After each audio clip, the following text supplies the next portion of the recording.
Chapter 9 The Midnight Duel. Harry had never believed he would meet a boy he hated more than Dudley, but that was before he met Draco Malfoy.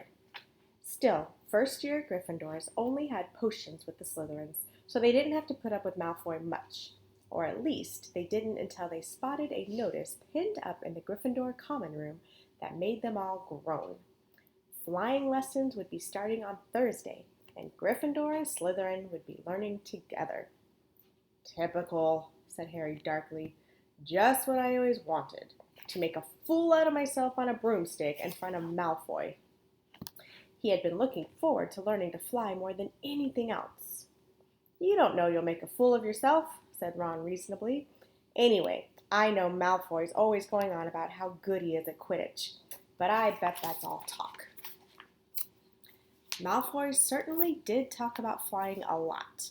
He complained loudly about first years never getting on the house Quidditch teams and told long, boastful stories that always seemed to end with him narrowly escaping muggles in helicopters. He wasn't the only one, though. The way Seamus Finnegan told it, he'd spent most of his childhood zooming around the countryside on his broomstick. Even Ron would tell anyone who'd listened about the time he'd almost hit a hang glider on Charlie's old broom. Everyone from wizarding families talked about Quidditch constantly. Ron had already had a big argument with Dean Thomas, who shared their dormitory, about soccer. Ron couldn't see what was exciting about a game with only one ball where no one was allowed to fly. Harry caught Ron prodding Dean's poster of West Ham's soccer team, trying to make the players move. Neville had never been on a broomstick in his life because his grandmother had never let him near one. Privately, Harry felt she'd had a good reason, because Neville managed to have an extraordinary number of accidents, even with both feet on the ground. Hermione Granger was almost as nervous about flying as Neville was. This was something you couldn't learn by heart out of a book. Not that she hadn't tried. At breakfast on Thursday, she bored them all stupid with flying tips she'd gotten out of a library book called Quidditch Through the Ages. Neville was hanging on to her every word, desperate for anything that might help him hang on his broomstick later, but everyone else was pleased when Hermione's lecture was interrupted by the arrival of the mail. Harry hadn't had a single letter since Hagrid's note, something that Malfoy had been quick to notice, of course. Malfoy's eagle owl was always bringing him packages of sweets from home, which he opened gloatingly at the Slytherin table. A barn owl brought Neville a small package from his grandmother. He opened it excitedly and showed them a glass ball the size of a large marble, which seemed to be full of white smoke. It's a Remembrall, he explained. Gran knows I forget things. This tells you if there's something you've forgotten to do. Look, you hold it tight like this, and if it turns red, oh! His face fell because the Remembrall had suddenly glowed scarlet. You've forgotten something. Neville was trying to remember what he'd forgotten when great Draco Malfoy, who was passing the Gryffindor table, snatched the Remembrall out of his hand. Harry and Ron jumped to their feet. They were half hoping for a reason to fight Malfoy. But Professor McGonagall, who could spot trouble quicker than any teacher in the school, was there in a flash. What's going on? Malfoy's got my Remembrall, Professor. Scowling, Malfoy quickly dropped the Remembrall back on the table. Just looking, he said, and he sloped away with Crabbe and Goyle behind him. At 3:30 that afternoon, Harry, Ron, and the other Gryffindors hurried down the front steps onto the grounds for their first flying lesson. It was a clear, breezy day, and the grass rippled under their feet as they marched down the sloping lawns towards a smooth, flat lawn on the opposite side of the grounds to the Forbidden Forest, whose trees were swaying darkly in the distance. The Slytherins were already there, and so were 20 broomsticks laying in neat lines on the ground. Harry had heard Fred and George Weasley complain about the school brooms, saying that some of them started to vibrate if you flew too high, or always flew slightly to the left. Their teacher, Madame Hooch, arrived. She had short gray hair and yellow eyes like a hawk. Well, what are you waiting for? She barked. Everyone stand by a broomstick. Come on, hurry up. Harry glanced down at his broom. It was old, and some of the twigs stuck out at odd angles. Stick out your right hand over your broom, called Madam Hooch at the front, and say, up. Up, everyone shouted. Harry's broom jumped into his hand at once, but it was one of the few that did. Hermione Granger's had simply rolled over on the ground, and Neville's hadn't moved at all. Perhaps brooms, like horses, could tell when you were afraid, thought Harry. There was a quaver in Neville's voice that said only too clearly that he wanted to keep his feet on the ground. Madam Hooch then showed them how to mount their brooms without sliding off the end, and walked up and down the rows correcting their grips.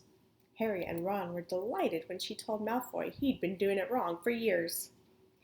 Now, when I blow my whistle, you kick off from the ground hard, said Madam Hooch. Keep your broom steady, rise a few feet, and then come straight back down by leaning forward slightly. On my whistle. 3, 2. But Neville, nervous and jumpy, frightened of being left on the ground, pushed off hard before the whistle had touched Madam Hooch's lips. Come back, boy, she shouted. But Neville was rising straight up like a cork shot out of a bottle. 12 feet. 20 feet. Harry saw his scared white face look down at the ground, falling away, saw him gasp, slip sideways off the broom, and wham! A thud and a nasty crack, and Neville lay face down on the grass in a heap. His broomstick was still rising higher and higher, and started to drift lazily towards the forbidden forest and out of sight. Madam Hooch was bending over Neville, her face as white as his. Broken wrist, Harry heard her mutter. Come on, boy, it's all right. Up you get. She turned to the rest of the class. None of you is to move while I take this boy to the hospital wing. You leave those brooms where they are, or you'll be out of Hogwarts before you can say Quidditch. Come on, dear. Neville, his face tear-streaked, clutching his wrist, hobbled off with Madam Hooch, who had her arm around him. No sooner were they out of earshot than Malfoy burst into laughter. Did you see his face? The great lump. The other Slytherins joined in. Shut up, Malfoy, snapped Parvati Patil. Oh, sticking up for Longbottom, said Pansy Parkinson, a hard-faced Slytherin girl. Never thought you'd fancy little crybabies, Parvati. Look, said Malfoy, darting forward and snatching something out of the grass. It's that stupid thing Longbottom's Gran sent him. The Remember-All glittered in the sun as he held it up. Give that here, Malfoy, said Harry quickly. Everyone stopped talking to watch. Malfoy smiled nastily. I think I'll leave it somewhere for Longbottom to find. How about up in a tree? Give it here, Harry yelled. But Malfoy had leapt onto his broomstick and taken off. He hadn't been lying. He could fly well.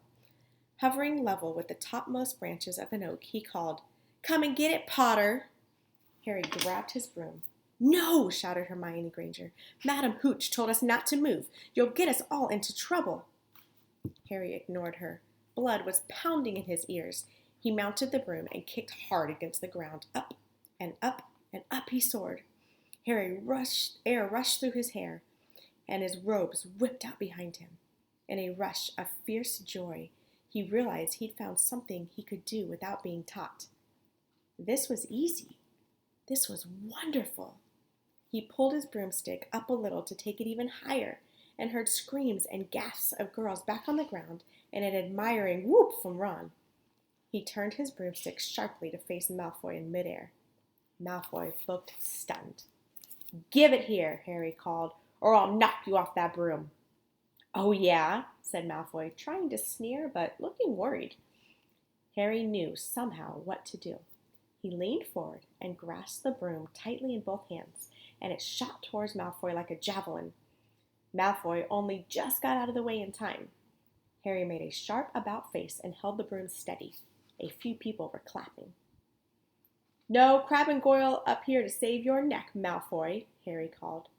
The same thought seemed to have struck Malfoy. Catch it if you can, then, he shouted, and he threw the glass ball high into the air and streaked back toward the ground. Harry saw, as though in slow motion, the ball rise up in the air and then start to fall. He leaned forward and pointed his broom handle down. The next second, he was gathering speed in a steep dive, racing the ball, wind whistling in his ears, mingling with the screams of people watching. He stretched out his hand. A foot from the ground, he caught it, just in time to pull his broom straight, and he toppled gently onto the grass with the Remembrall clutched safely in his fist. Harry Potter! His heart sank faster than he'd just dived. Professor McGonagall was running towards them. He got to his feet, trembling. Never! In all my time at Hogwarts! Professor McGonagall was almost speechless with shock, and her glasses flashed furiously. How dare you! Might have broken your neck. It wasn't his fault, Professor. Be quiet, Miss Patel. But Malfoy... That's enough, Mr. Weasley. Potter, follow me, now. He caught sight of Malfoy, Crabbe, and Goyle's triumphant faces as he left, walking numbly in Professor McGonagall's wake as she strode towards the castle. He was going to be expelled. He just knew it. He wanted to say something to defend himself, but there seemed to be something wrong with his voice. Professor McGonagall was sweeping along without even looking at him. He had to jog to keep up. Now he'd done it. He hadn't even lasted 2 weeks. He'd be packing his bags in 10 minutes. What would the Dursleys say when he showed up on their doorstep? Up the front steps, up the marble staircase, inside, and still Professor McGonagall didn't say a word to him. She wrenched open doors and marched along corridors with Harry trotting miserably behind her. Maybe she was taking him to Dumbledore. He thought of Hagrid, expelled but allowed to stay on as gamekeeper. Perhaps he could be Hagrid's assistant? His stomach twisted as he imagined it, watching Ron and the others become wizards while he stumped around the grounds carrying Hagrid's bag. Professor McGonagall stopped inside a classroom. She opened the door and poked her head inside. Excuse me, Professor Flitwick, could I borrow Wood for a moment? Wood? Said Harry, bewildered. Was Wood a cane she was going to use on him? But Wood turned out to be a person, a burly fifth-year boy who came out of Flitwick's class, looking confused. Follow me, you two, said Professor McGonagall, and they marched up the corridor. Wood looked curiously at Harry. In here. Professor McGonagall pointed them into a classroom that was empty except for Peeves, who was busy writing rude words on the blackboard. Out, Peeves, she barked. Peeves threw the chalk into a bin and clanged loudly, and he whooped out cursing. Professor McGonagall slammed the door behind them and turned to face the 2 boys. Potter, this is Oliver Wood. Wood, I've found you a seeker. Wood's expression changed from puzzlement to delight. Are you serious, Professor? Absolutely, said Professor McGonagall crisply. The boy's a natural. I've never seen anything like it. Was that your first time on a broomstick, Potter? Harry nodded silently.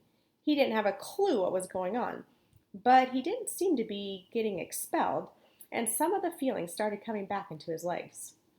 He caught that thing in his hand after a 50-foot dive, Professor McGonagall told Wood. Didn't even scratch himself. Charlie Weasley couldn't have done it. Wood was now looking as though all of his dreams had come true at once. Ever seen a game of Quidditch, Potter? He asked excitedly. Wood's captain of the Gryffindor team, Professor McGonagall explained. He's just the build for a seeker, too, said Wood, now walking around Harry and staring at him. Light? Speedy? We'll have to get him a decent broom, Professor. A Nimbus 2000 or a Clean Sweep 7, I'd say. I shall speak to Professor Dumbledore and see if we can't bend the first-year rule. Heaven knows we need a better team than last year. Flattened in that last match by Slytherin. I couldn't look at Severus Snape in the face for weeks. Professor McGonagall peered sternly over her glasses at Harry. I want to hear you're training hard, Potter, or I may change my mind about punishing you. Then she suddenly smiled. Your father would have been proud, she said. He was an excellent Quidditch player himself.